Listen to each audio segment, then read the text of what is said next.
Tom Leininger. I hope I pronounced that correctly, Tom. Leininger. Liner. Thank you, Leininger. Thank you. Tom, is that right? That's how I've been pronouncing Right, it. Leininger. Is that correct? Yeah, Katie, you're correct. Okay. Okay, thank you. I appreciate that. Tom's presentation tonight is going to be on planning for the future for bike and pedestrian facilities in James City County. I look forward to that. And what I'm going to do is, so Tom doesn't have to stay on the entire call, I'm going to hold announcement until Tom's presentation is over with. So without further ado, I'm going to go ahead and say the meeting is officially started. And if you would, Tom, I'm going to turn the presentation over to you. So here is Tom from James City County. Just interject one moment just to let everybody know that I've started recording this, so this will be a recorded session. Thank you, I forgot. Okay, go ahead. Thank you. And let me share my screen. I just have a little presentation or slideshow. It's nothing too extravagant. Let's see here. Let me. Are you guys able to see the slideshow? Bike and pedestrian accommodations? Yeah. It's coming through. We can see it. Perfect. Well, good evening. Like Jim said, I'm Tom Leininger. I'm a senior planner for James City County. First, I want to say thank you for Kitty for reaching out to me and inviting me to tonight's meeting. At any point in my presentation, I welcome any questions. I am taking notes, so if there's a question I don't know an answer to, I can move it up the chain and get that response and send it to Kitty, who she can get it to whoever asked the question. I've been with the county since 2017, all of it within the planning department. I'm also the staff liaison to Historic Triangle Bicycle Advisory Committee. I also have been involved in transportation planning for the county, most recently doing submitting of applications such as smart scale, project management of different projects throughout the county, working with private and nonprofit groups, and updating the transportation section of the comprehensive plan. I'm here tonight just to give a little bit of an update on how James City County does planning for specifically bike and pedestrian infrastructure, what role active transportation plays in James City County, and what the future holds for how James City County is going to approach the bicycle and pedestrian infrastructure. A big thing that is going to be included in the updated comprehensive plan is just expanding bike and infrastructure as a form of transportation rather than recreational use. So we're really trying to promote multimodal transportation in the county. So once that plan gets to the public hearing, I encourage you all to look at it. That'll be in June. Pass your comments on to the Planning Commission, Planning Department, and the Board of Supervisors for James City County. Historically, James City County has been very car dependent. I've only been in the county for 4 years, and I'm sure many of you have seen the change. It does appear that bicycling and pedestrian accommodations are becoming more accessible to those in the county, but we're not quite all the way that we all want it to be. We are doing our best to get more infrastructure for bicycle and pedestrian infrastructure. I apologize, I forgot I had slideshow. One way that facilities are built is through our site plan process, and that process, it's not the fastest way to get a full facility built, but it starts to fill in gaps. So for example, when a commercial development is proposed, our zoning ordinance requires a bike or pedestrian facility in accordance with these two maps shown on the screen, which is the James City County's pedestrian accommodations master plan, which is on the left. And then some of you are familiar with the regional bikeways map, which tells us whether it's a bike lane, bike or a multi-use path, or a shared road. that the site plan has to account for. So when we get a site plan in the door, one thing we check is to see where that property is located and see what facility they are required. We do get a lot of pushback on the developer side because it's something they don't typically account for when they first submit the site plan, and on that first round of comments that planners send out, it's typically per the pedestrian or regional bike route map, a multi-use. We have gotten applicants submit exception requests, and they'll say, well, we don't want to build it. That's not something that the ordinance will allow. So if a developer comes in and says, well, we just don't want to do it, that doesn't meet the ordinance and the exception criteria. Previously, for example, I don't know if many of you are familiar with the Rochambeau solar farm. That one required a bike lane and a sidewalk on the entrance, across the entrance, but due to the topography in that area and the drainage ditch, it wasn't feasible for them to build it. So they Excuse me, Tom, can you hear me? We have an audio problem. Yeah, we can barely, you suddenly became much quieter. We can't, I can't hear you at all. Are you guys able to hear me? That's better. That's Yeah. much better, yeah. For some reason, my phone went off of speaker. So Okay. We'll do it. Okay, now we can hear you. Thank you. yeah, so I'll go back a little bit. Basically, what I was getting at is how the site plan process requires the bike and pedestrian facilities based on these two maps. We have had developers push back at that when they submit that site plan saying we aren't willing to pay, or this is a bike lane to nowhere or a multi-use path to nowhere.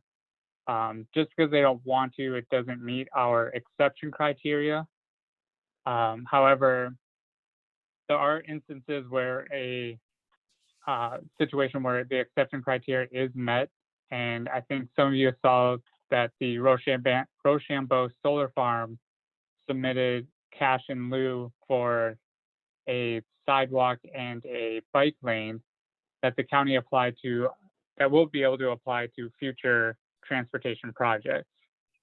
And that leads into the next route that infrastructure can be built, and that's typically through funding sources.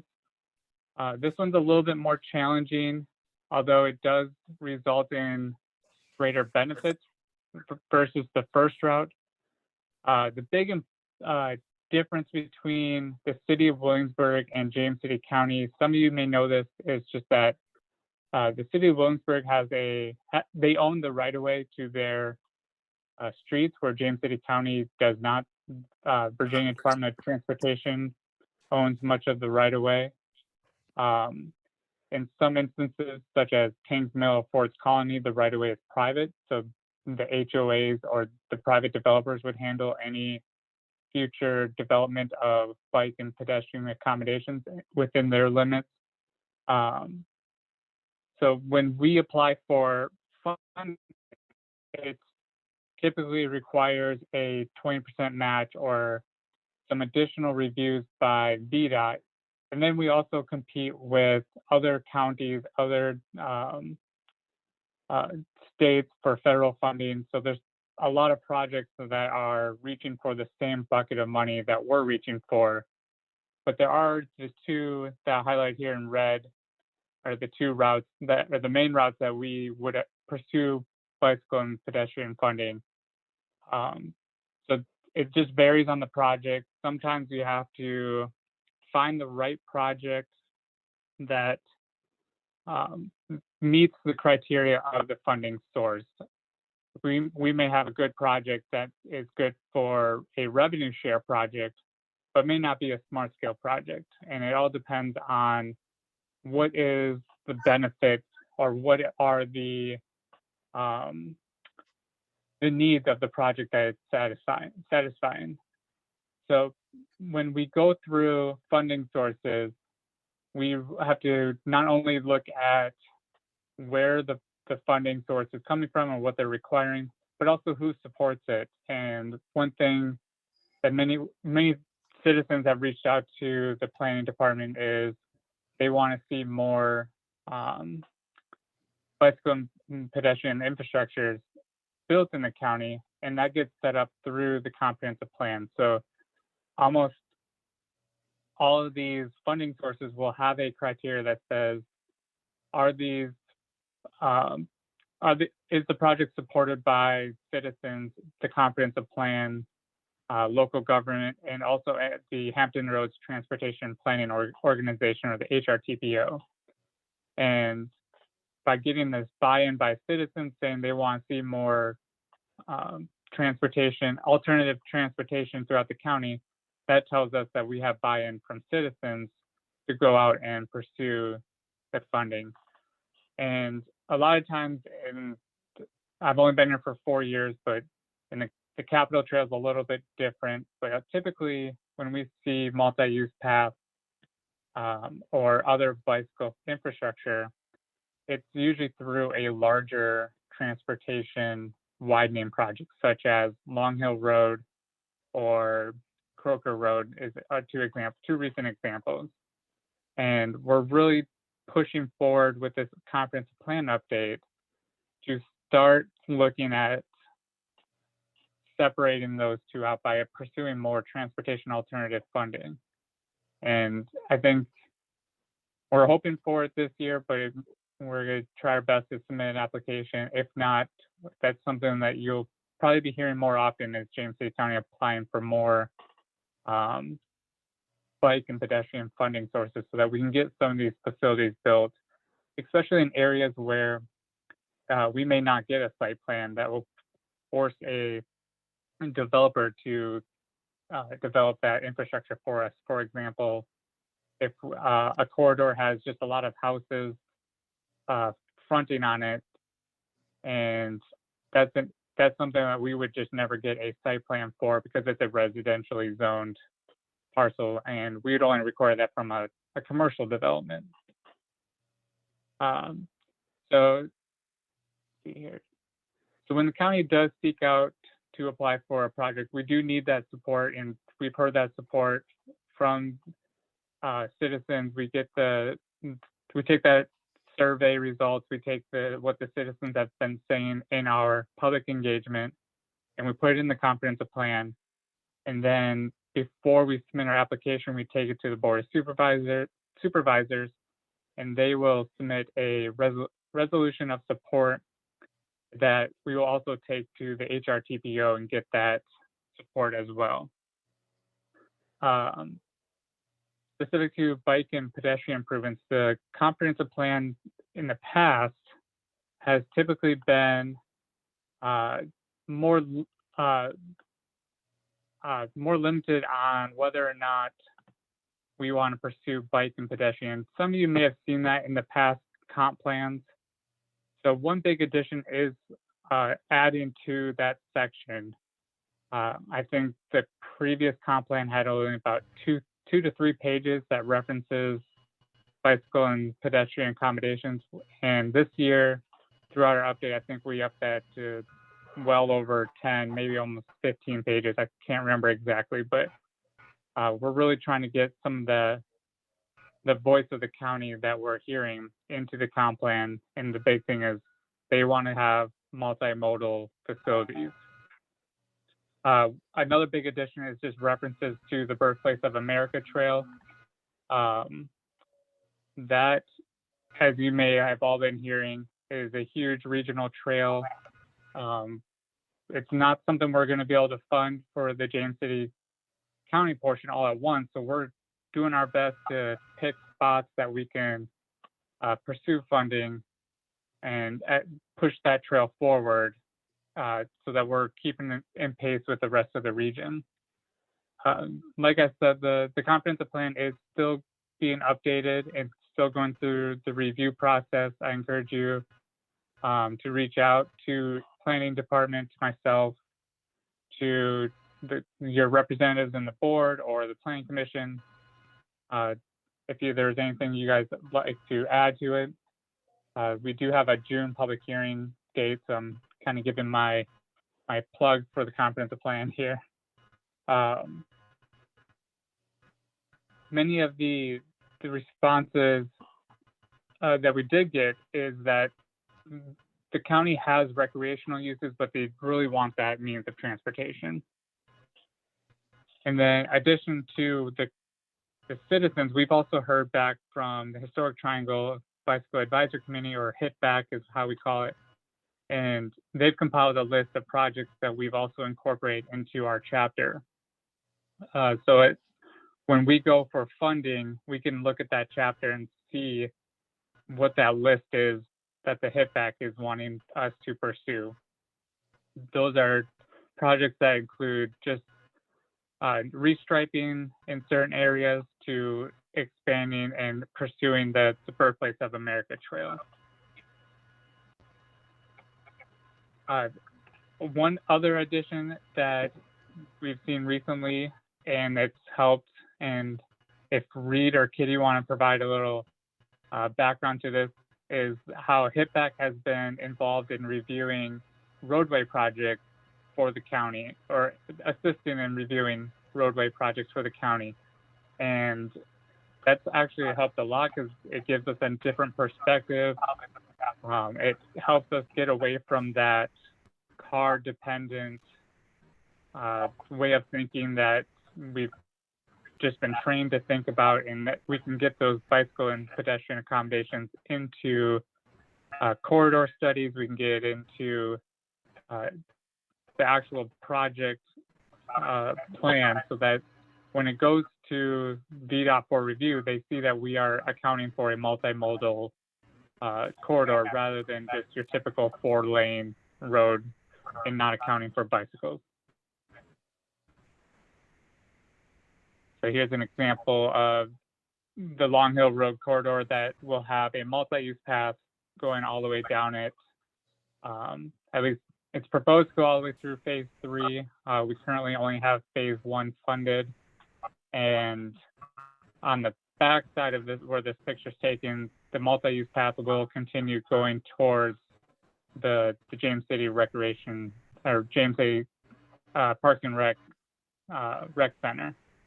And that Reed has been a part of that review to make sure not only are we incorporating all the needs for bicycles, but we're also making it functional, and that we're not creating an awkward turn or a poorly designed crossing area. So the biggest hurdle has been obtaining funding for bicycle and pedestrian facilities. Like I mentioned, we have to compete with many other organizations. We have to compete with different counties and agencies that are trying to do the same thing we are. We have to compete with the Norfolk, the Virginia Beaches that are bigger in population. Then that's how we end up with the Croker Road and Long Hill Road, where we have to attach these facilities to a road widening to help us create that better application. Moving forward with this comprehensive plan update and feedback from citizens, staff has become and will look to become more involved in pursuing the bike and pedestrian projects.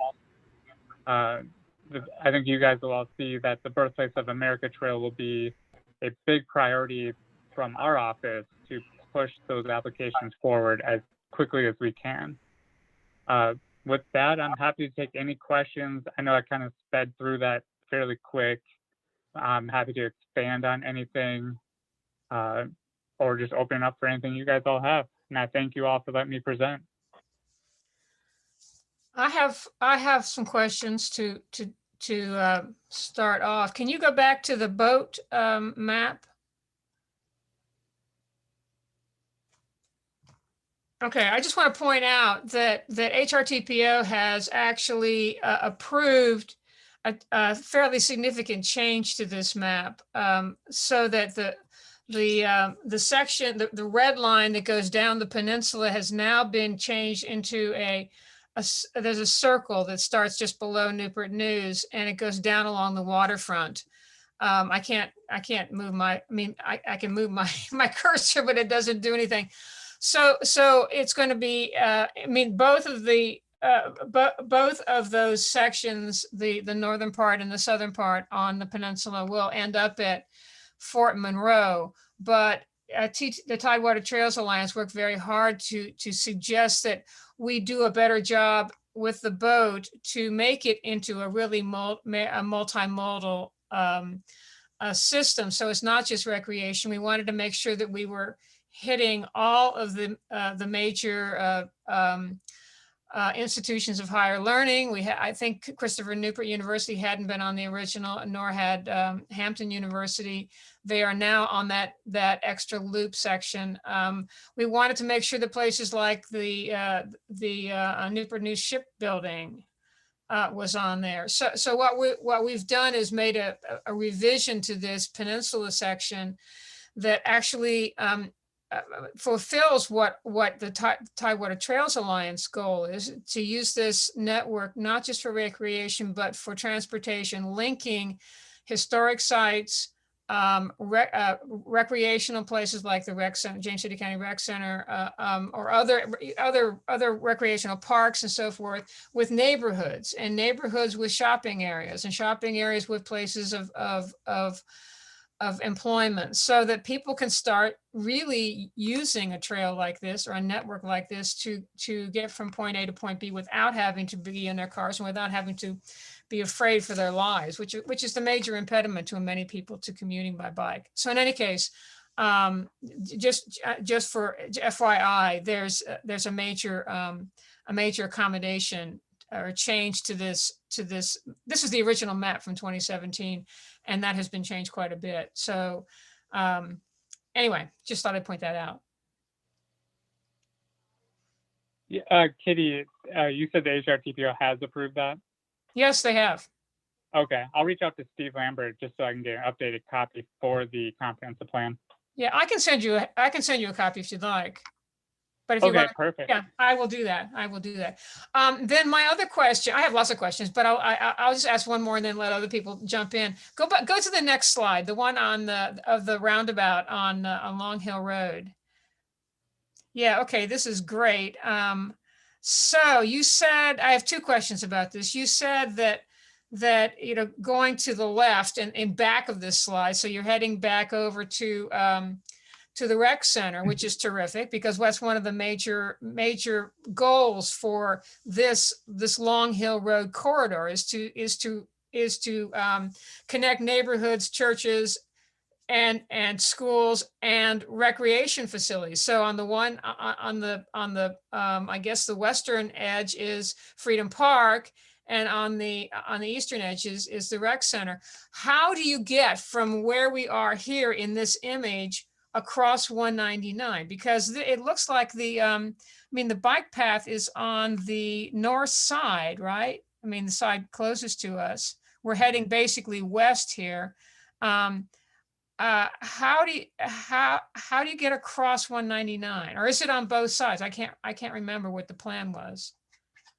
Yeah, so we are facing west. You're correct, facing, if you follow this straight forward, you're heading towards Freedom Park. There is another project, a separate project, but kind of working in tandem with this one, that will provide a protected bike path going across 199 back towards the rec center. Okay, is it going on the north side or the south side? Do you remember? It'll be on the north side, the same side here. The north side. Okay, that's interesting. Okay, but and is that part of this big project that those of us who live off Long Hill Road are dealing with? Is that going to be something that's going to happen in the future? So we have received the first round of plans, and Reed has also reviewed those as well as part of the HITBAC. I think at the last HITBAC meeting I mentioned I was going to follow up with that, and I need to do that still. But we did send our comments back to VDOT for review, so I would anticipate the project not being too far from starting. Okay. Okay. And then my other question, which I think you've already answered, but I want to ask it anyways, is what about the rest of Long Hill Road? I was on the Citizens Advisory Committee looking at, coming up with the grand plan for Long Hill Road all the way out to Freedom Park. But of course, we knew as we were working on it that there was no funding for it. And you just said that there's no funding for it. What is the prospect for that? Because I live off Long Hill Road and I have to ride on it every single time I go out on my bike. Yeah, I don't have the full answer or like the full timeline, but you are correct. We don't have funding yet for phase 2 and 3. However, both phase 2 and 3 are on the long range transportation plan. So right now, I would say Pocahontas Trail and Long Hill Road are the top 2 priorities in the county for pursuing funding. Okay. So I would imagine the next round of Smart Scale, those will be 2 applications. There might be a third one for Richmond Road, which is a different type of project.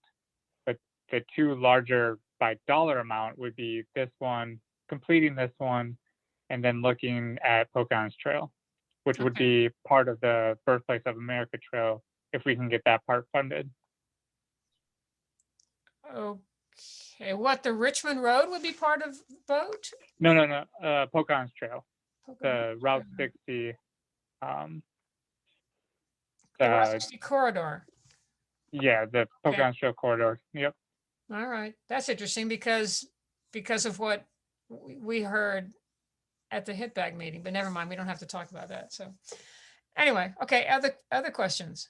Hey, Tom, this is Reed. I just, with what you and Kitty were talking about, the connection here between the Long Hill Road bike trail back to the rec center, it's, really nice to have it sort of shoehorned in on the existing bridge. But when that section is done, that will connect to the bike lane along Depew Drive, which connects to the path along Ironbound Road, which connects to the city's new Monticello Avenue path, which goes up to the shopping center. The city is going to be looking in the near future at the possibility for a bike path along Strawberry Plains Road down to Jamestown Road. And as this project moves toward Centerville Road, we could someday have a continuous off-road bike path from Jamestown Road all the way up to Centerville Road and Freedom Park. So I think what we're seeing as the bike path network in all 3 jurisdictions, Williamsburg, James City, and York, continues to expand. We're starting to realize connections between the different parts of the system. And what was once, as Tom mentioned, a bike path to nowhere becomes part of a network and a bike path to a lot of places. So Tom showed the regional bikeways plan map, and that goes back to 1993 when that regional bikeway plan was first developed. And one of the reasons we looked at that at the time was the realization that it made no sense at all, say, for Williamsburg to do a bikeway plan as a freestanding plan, because people don't just ride in Williamsburg, you don't just ride in the 2 counties. So that was the impetus for developing the regional plan. And there's been a lot of bikeways that have been developed since 1993 using the regional bikeway plan as a template. I'm currently serving as chair of the Historic Triangle Bikeway Committee, and Tom has, as the way it works is each jurisdiction provides the major staff report for 1 year, and then it shifts. So this is Tom's year, and we appreciate the work that he is doing with the committee, and particularly being proactive in letting us know projects that are going on and giving us the opportunity to comment on those projects. And I think that goes for Williamsburg, James City County too. And we like to provide input from a cycling standpoint from actual users of the systems and the projects. And I think sometimes that's not adequately incorporated into the planning. So it's really appreciated the work that Tom and the county is doing with us.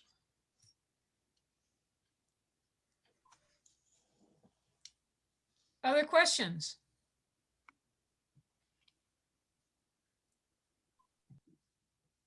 Kitty, I have one that's it's not really planning, but since I see you're on here, Reed's on here, and Tom's on here, and a few people that might know the answer.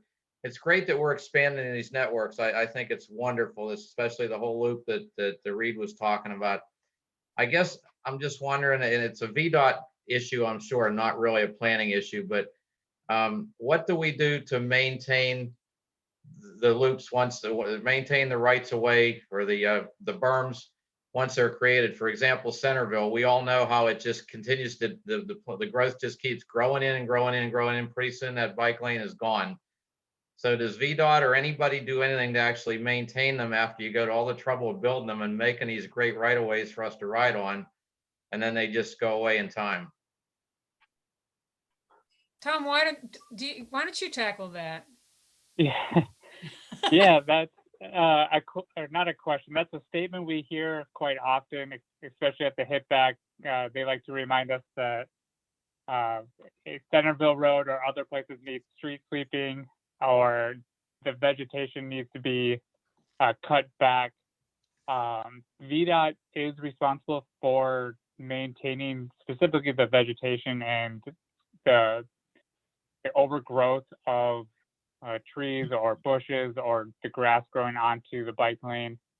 The best solution or recommendation I have is to submit I can't think of what it's called, but a request to VDOT, or send in an email to myself or your locality, whether it's York County or Williamsburg, or specifically York County. I guess Williamsburg probably handles their own.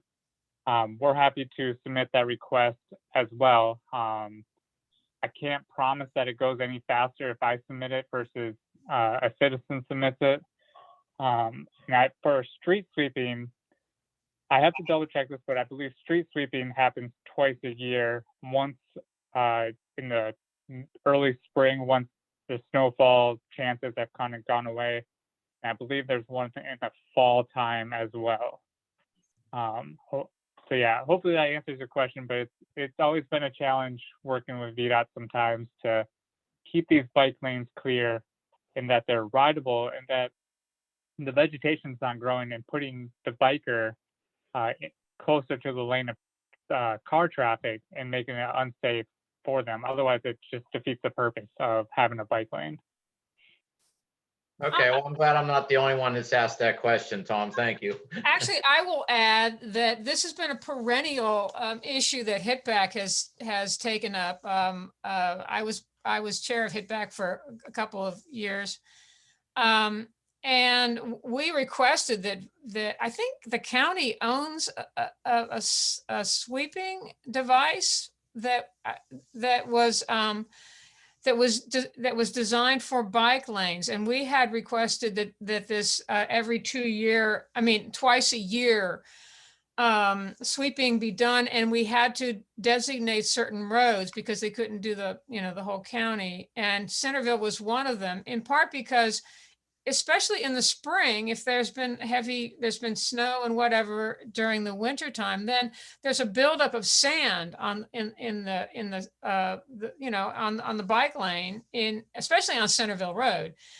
And we were actually never quite convinced that it was happening. They told us it was happening, but it's something that it's a perennial problem. Don Cherry, who's I think still on Hit Back, was always saying, "Oh, there's this 800 number that you could call," and he got a lot of good response from that. I never did that. Do you know that 800 number, Tom?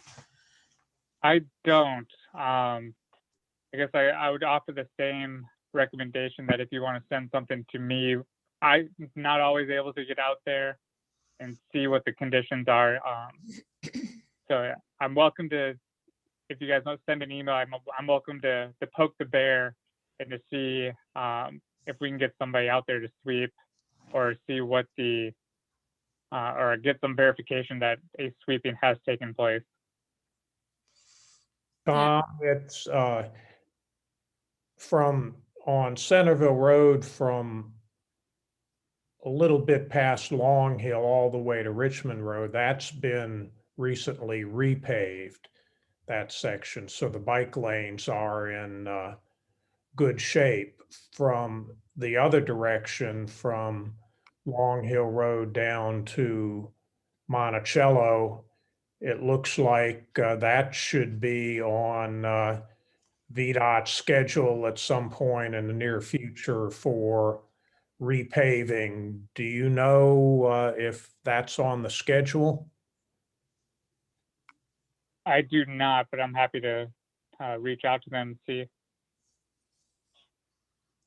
Because I know particularly now when the traffic light was put in at News Road, they really improved the bike lanes on either side of that traffic light very nicely. But then heading toward Brickbat, there's some real rough sections, not only on the bike lane, but on the road itself. So that looks like that's a good candidate for repaving in the near future. But that seems to be the looking at what's happened in the past, that's when you really get your bike lanes fixed, is when they get repaved every 10 years. Then they're nice for a period of time until the sand builds up on the side and the weeds start growing in to narrow the bike lane. But like Kitty said, that's been a perennial problem, probably has been discussed at about every Hit Back meeting we have. Yeah. And just not to clarify, but just to point out, Reed, sometimes when they repave the bike lane benefits, sometimes when they repave, like the last time they repaved Long Hill Road, the bike lane or whatever shoulder there was disappears because they striped it in a way that what used to be a decent shoulder became 6 inches. So we just have to be on top of all of this all the time. So, but it sounds like, if the county is certainly prioritizing bike ped accommodation, then that bodes well for future repaving projects, because that section on Centerville that was repaved last year has wonderful shoulders now. I mean, it's not a separate bike lane, but they're great shoulders. So anyway, does anyone else have questions for Tom? I'll just add a little bit to what you just said, Kitty.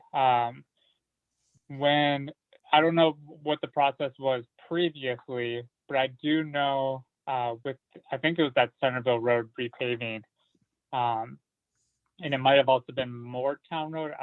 Moortown's great.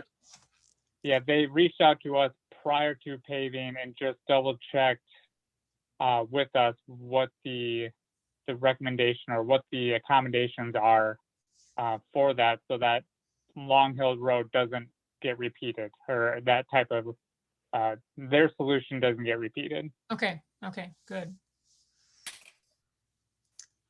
Anyone else? I can jump in and do one more question. I'm kind of curious if you can explain the not hitback, but HRTPO. Because you did mention that you go to them for support for particular, smart scale projects or whatever, applications for funding.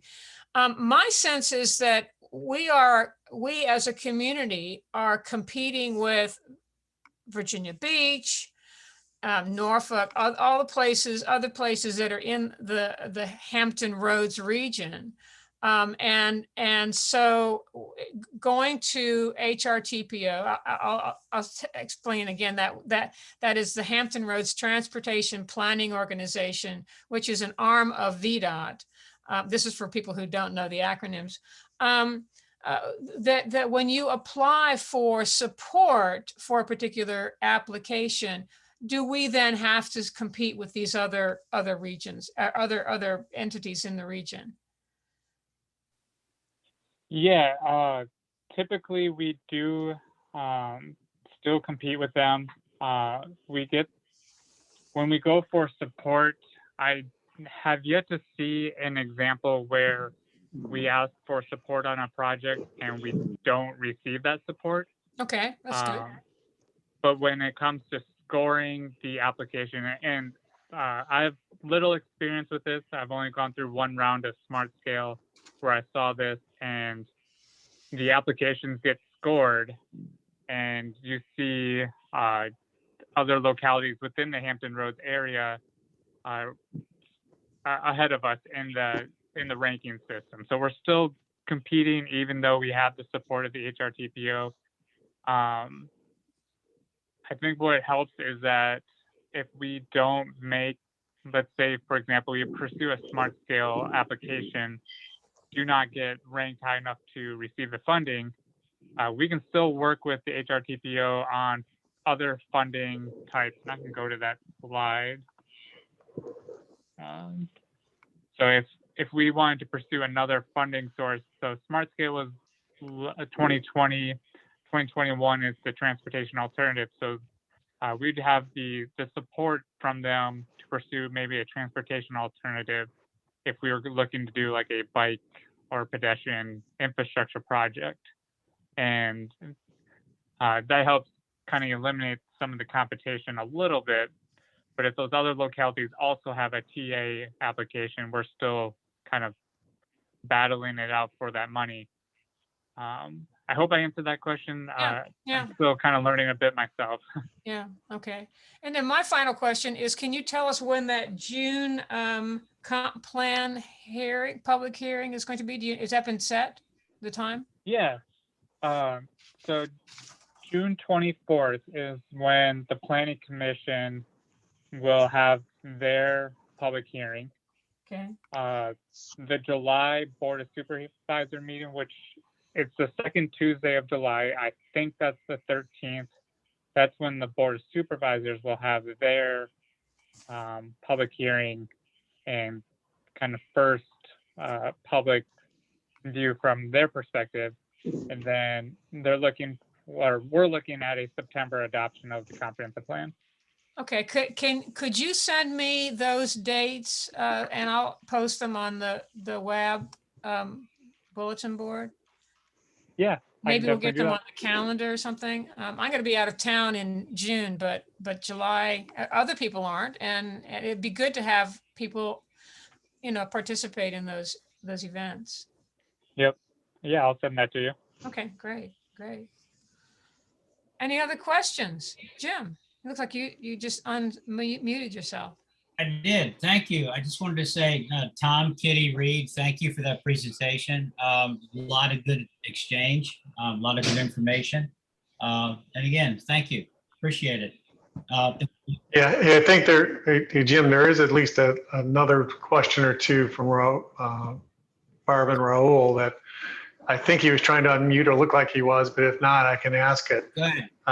So Yeah, so the first one, and I'll read it here, and he can chime in if I don't get it right, but are the multimodal accommodations for all new projects, or do they include ongoing maintenance projects as well? So is it, I think maybe to summarize it, is it just new type of projects that include it, or what about existing maintenance projects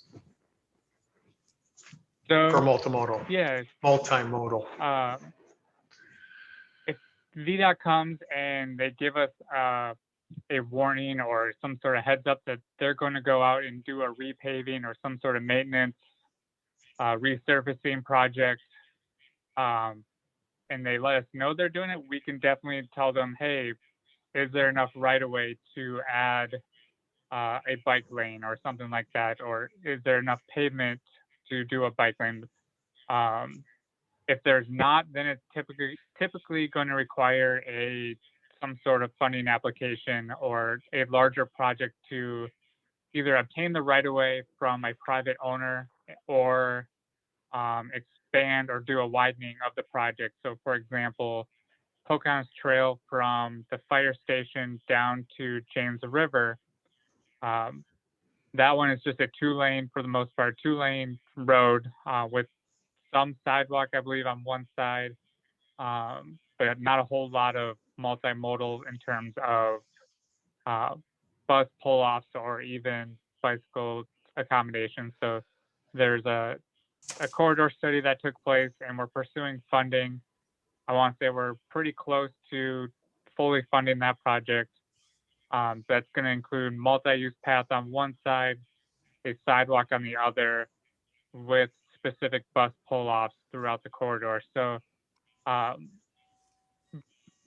going forward, multimodal is going to be a preference for all new projects if it fits with the corridor vision of that corridor. So, for example, if it's somewhere out in Stonehouse or some rural area, it may not fit to be fully multimodal, but hopefully we can accommodate some sort of multimodal aspect to it. So we'd like multi-use paths to be as far and wide as we can make them, but some cases it's a bike lane is the best we can get. And then if VDOT gives us some sort of heads up that they're going to go out there, we'll do our best to be like, hey, we are hoping for a bike lane. Is that within your budget, within the right of way, within the amount of pavement that's shown? And sometimes we can get them to add a little bit of extra striping. All right. And then the next question that was out there was, how much does a mile stretch of bike lane cost as compared to a single lane, or as compared to a roadway just for vehicles, in terms of what it adds to the cost of a project? So that was, I think, part one of the question. I'll let you answer that, and then I'll ask the part two. I'm not 100%. I've heard, I don't even want to be wrong in my ballpark, but I want to say it's about 500,000 per mile, but I could be completely off, and that might be for a different bike infrastructure. So I don't actually have a very good ballpark for you, and I don't want to misspeak it. All right. And then I think the last question I've got here, is it true that the maintenance cost of a multimodal path is much less than a single lane road over a 10-year period? Again, I don't know that one. I would actually open up if Reed, he's been in the business much longer than I have, if he has any ballpark numbers, or if Kitty, based on any meetings she's had, I welcome anything they have. Yeah, I don't have any ballpark numbers on maintenance issues on cost of building. Now, I think your 500,000 was probably talking about a bike lane on the side of the road. The figure I had heard mentioned for a separate 10-foot wide bike path like the Virginia Capitol Trail averages about $1 million a mile. And of course, it depends on where it is. Like, is it over wetlands, which makes the price go up astronomically? Yeah, and if it's on a flat piece of road, flat piece of land beside the road, then it probably goes down astronomically. So Yeah. I guess, but I think the $1 million a mile figure was sort of, average it all, on a typical trail. That's what it's going to be. Anyone else have any questions? Well, that being said, I think that concludes the presentation for tonight. And again, thank you, Tom, Kitty, and Reed for your input. It was good. Thank you, Tom. Appreciate it. I'm going to go ahead and now start the rest of the general membership meeting, which is going to be pretty brief. I just have a couple announcements that I would like to make, and then I will open it up for anyone else in the club that has any announcements or anything they'd like to share. First off, I'd like to thank everybody that volunteered for Bikes Out of Hibernation. Last weekend, it was a very successful event. We had over an estimate of 100 participants. We gave away a lot of helmets. Weather was good. And hopefully next year we'll have some kind of great turnout as well. That being said, a couple other announcements this weekend is Tour de Chesapeake. We have over 30 WAB members going on the Tour de Chesapeake and other non-members as well going. I don't believe there are any other scheduled group rides on the calendar for this Saturday. So whoever is going to ride, you're on your own if you're not going on the Tour de Chesapeake. Next Saturday, May the 22nd, is our New Kent Winery ride. And something new this year, we have all paces going to be available, all paces from a D pace all the way up to an A pace. So we have rides for everybody at the New Kent Winery ride, which would be on, again, May 22nd. So that should be a really good event. Other thing that I wanted to mention is the 3-day bike about that's coming up. We need volunteers. We've got some people signed up. I looked at the site tonight. We're really needing volunteers on June the 18th. We are desperately needing volunteers for that. So if you have availability on that Friday, the 3-day bike about gang would surely like us to volunteer. Saturday looks pretty good. There's a couple slots available. And Sunday on excuse me, on June the 20th, there's a couple slots available. So again, if you've got time, please check your calendars. It's a great cause. It's a great event. It's a first time event. We definitely as a club would like to support it. We have donated $1,000 and we have silver membership in this event. So I really appreciate everybody that already has signed up to volunteer. And that being said, that's about all I have. It's a kind of meeting tonight, and I want to open it up to club members. If there's anybody else would like to make any other announcements. Dina, would you like to say anything about the bike about? The only thing I'd like to say is I want to thank everybody who has already volunteered. And as Jim said, we do need a few more volunteers. We appreciate all the support that WAB has given us. My business partner, Cynthia Bastion, who some of you may know from Bike Virginia, with a little bit of ribbing on my part, actually joined WAB yesterday. So I kept saying, we've got to, I've got to somehow get you onto the WAB site so you can look at this stuff. And a couple minutes later in our conversation, because we have these long conference calls, she said, I just joined WAB. So we have a new member. She's very, very much appreciative and very complimentary about our club, which we all know is a wonderful club. And it's nice to hear somebody from Richmond say that. But we do need some more volunteers, especially Friday morning. That's going to be the big influx of everybody. That's when we get started. I just really appreciate the support that we're getting from the club. Thank you all very much. You're welcome. Would anybody else like to make any announcements? I'll make an announcement. You've that- already spoke. I know.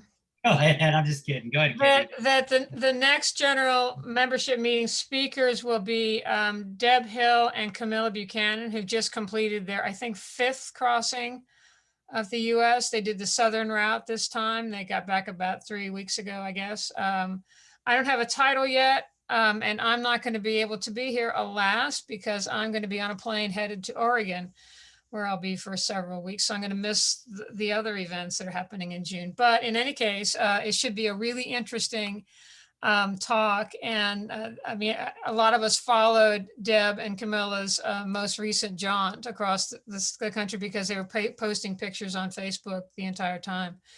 So anyway, you can look forward to that. Cool. Awesome. Sounds good. Anybody else have any comments or anything else they'd like to add? Oh, go ahead, Charlie. Okay, now, I don't know if all of you are aware that Ken and I are on a major project to upgrade most of the WAB routes as they come up on the weekly ride list, or if people have want to modify existing routes. We are doing that. And as they come up on the ride weekly list, the best we can, we jump on them, time permits. So I recommend to the ride leaders that they do take a look at the cue sheets, just to be aware. Our goal is to make the cue sheets such that someone who's never been on the ride before can understand it. Most of us have been on those routes, so we don't even use the cue sheets. And we have many of the riders have no idea that if they tried to follow it, they'd probably wind up in the middle of the forest someplace. They'd be making left and right turns off of Freedom Trail. So we'll continue on that. We have many more to go, but every once in a while a route pops up that hasn't been used for millenniums, and seems like, and it has not been touched for embellishing it and getting it current. So that's it. Thank you. I appreciate your work on that. That has been an asset, because I've looked at that many times in some of the rides that I've led and been on. There's been some corrections made, and thank you for doing that. Anybody else have anything they'd like to contribute before we conclude? That being said, I'm going to say thank you, and I call the meeting adjourned. And thank you very much for your attendance, and we'll see you out there on the trail. Safe pedaling.